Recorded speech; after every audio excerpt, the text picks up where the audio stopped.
everybody, Crystal Beaudry here with Crystal's Clean Kitchen. So today is kind of a special day for me. It is my birthday today as I'm recording this, and I thought to myself, you know, I kind of want to make myself a cake. I know that's kind of silly. Sometimes my mother-in-law tries to go out and buy me cupcakes or a cake, but there is nowhere that sells keto-approved, sugar-free, low-carb friendly cakes that you can buy easily. So I just am going to make one. It is going to be delicious though. Now we do this cake for all of our birthdays. Well, everybody who likes chocolate, that is.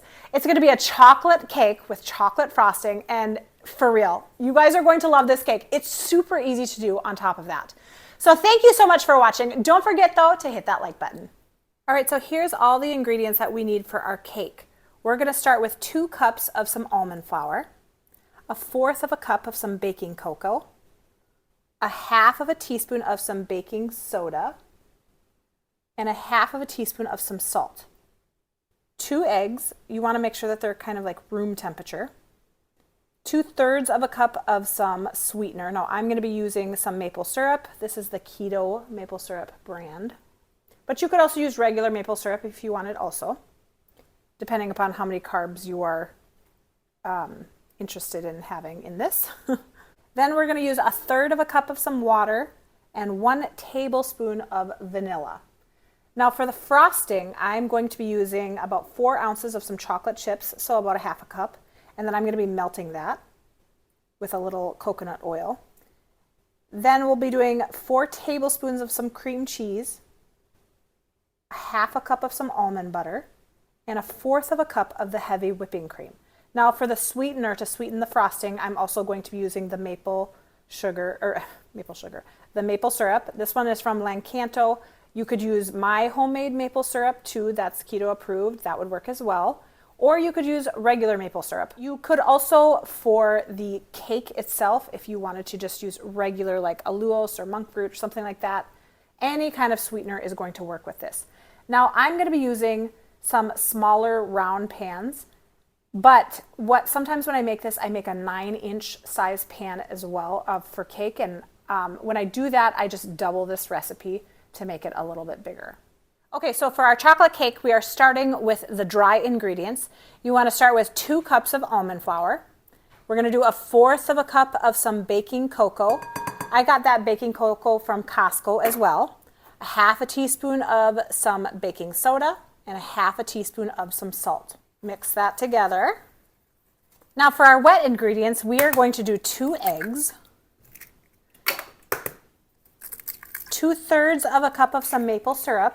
Now, you guys, I actually will mix and match this recipe quite a bit. So sometimes I will do 1/2 of it in maple syrup and 1/2 of it in the monk fruit erythritol mixture that I always use. I'm going to add your vanilla, 1/3 of a cup of some water. Sometimes I do 1/3 of a cup of milk instead of water, so it's totally up to you, however you prefer to do it.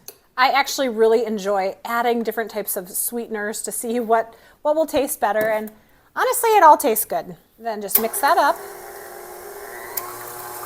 Add in 1/2 of your flour mixture at a time so that it can slowly combine.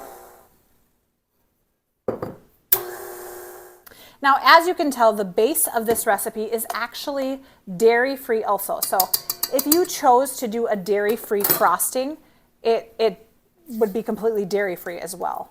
Now, I actually bought these 2 cute little cake pans from Amazon.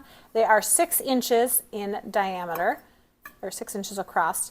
And then I will be putting some parchment paper on the bottom of it so that it will help the cake come out a little bit easier. I'm also going to be wiping some coconut oil on the sides of it so that it will come out a little bit easier. What I actually like to do is I like to take a pencil, cut and circle the pan, and then I just cut it in a perfect circle so that it fits on the bottom nicely. All right, so I have my parchment paper all cut out to fit perfectly. I'm just going to put some coconut oil on my fingers, rub it around the sides, and also just kind of a little bit on the bottom of it.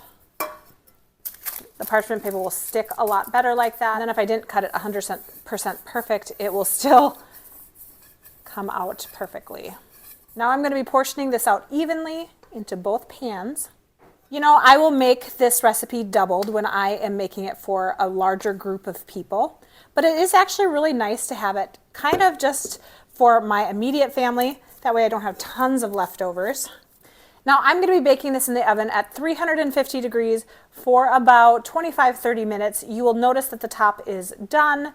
You'll kind of start to see it crackle a little bit, and that's how you know it's done. Now we're going to be mixing 4 tablespoons of cream cheese and mixing it until it's softened. And then we're going to be adding all the other ingredients. So the other ingredients are melted dark chocolate, almond butter, and keto maple syrup. Okay, you guys can add them? Okay. That's the syrup. Okay. Now we're going to be adding the almond butter. And then we're going to be adding the chocolate.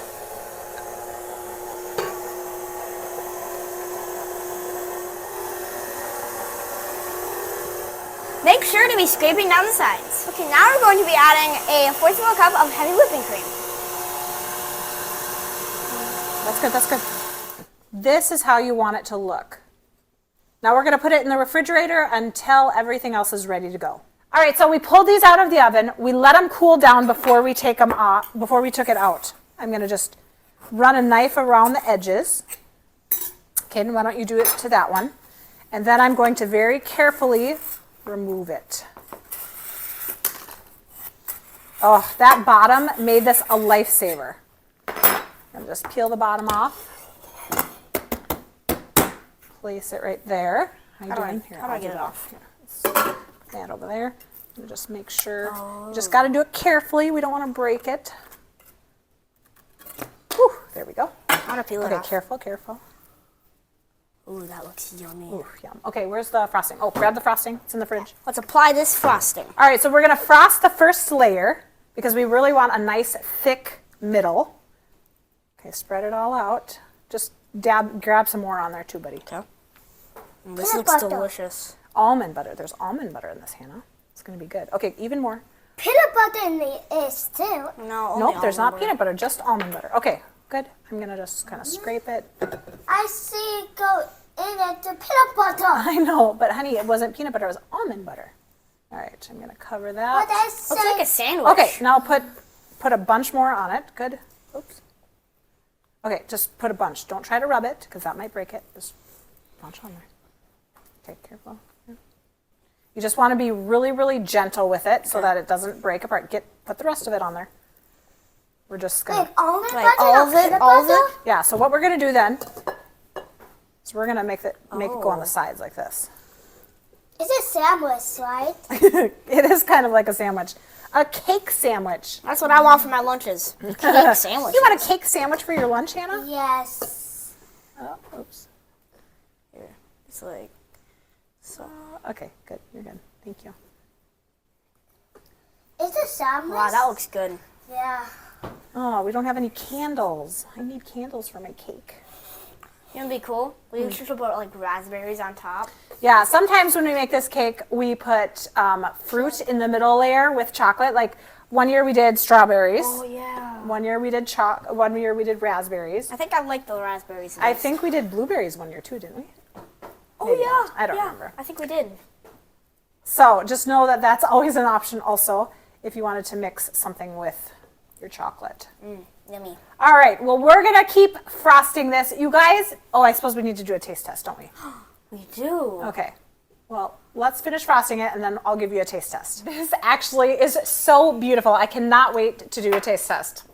All right, try to get all the layers in here. I'm gonna get like some cake, a little frosting. You want some cake, girl? Yes. Oh, wow. This is super good. That's some quality stuff. And it did not take me very long to make. This actually just took a short amount of time. You guys are going to want to try this. So if your birthday is coming up, definitely try this keto chocolate cake. You will not be disappointed. Thank you so much for watching. Don't forget to hit that subscribe button and stay tuned for some more great recipes. We'll see you next time. Bye.